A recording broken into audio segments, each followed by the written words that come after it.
విద్యా వ్యవస్థను సుస్థిరపరిచామని గొప్పలు చెప్పుకున్న గత బీఆర్ఎస్ ప్రభుత్వం కనీసం పేద విద్యార్థులకు బోధనా ఫీజులు కూడా చెల్లించలేదని సీఎం రేవంత్ రెడ్డి మండిపడ్డారు.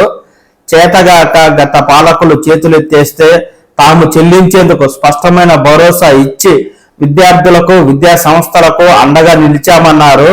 బకాయిలను లెక్కగట్టి 12 వాయిదాల్లో రియంబర్స్మెంట్ చెల్లిస్తామని బుధవారం శాసనసభ మండలి వేదికగా విద్యుత్ పద్దుపై మాట్లాడిన CM Revanth Reddy fee reimbursement బకాయిలపై విద్యా సంస్థలు ఇకపై ఎలాంటి ఆందోళన చెందాల్సిన అవసరం లేదని, ఆర్థిక ఇబ్బందులు ఉన్నప్పటికీ గత ప్రభుత్వంలో బకాయి పడిన మొత్తాన్ని విడతల వారీగా చెల్లించాలన్న ఉద్దేశంతో అధికారులకు ఆదేశాలు ఇచ్చామని, రాజకీయ కోణంలో తమ ప్రభుత్వానికి ఎలాంటి దురుద్దేశం ఉండబోదని స్పష్టం చేశారు.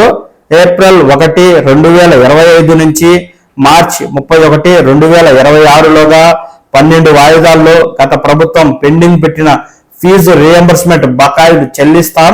ప్రజా ప్రభుత్వం అధికారంలోకి వచ్చిన తరువాత నుంచి ఉన్న ఫీజు రియంబర్స్మెంట్ ను సమయానుగుణంగా ఎప్పటికప్పుడు చెల్లిస్తాం. కొందరు ఫీజు రియంబర్స్మెంట్ బకాయిలు పెండింగ్ పెట్టి రిటైర్డ్ లైఫ్ హ్యాపీగా ఎంజాయ్ చేస్తున్నారని, రిటైర్డ్ అయిన వారి లయబిలిటీస్ ను కూడా తీసుకుని బకాయిలు చెల్లించే బాధ్యత మాది అని సీఎం రేవంత్ రెడ్డి విద్యా సంస్థలకు విద్యార్థులకు స్పష్టమైన భరోసాను ఇచ్చారు.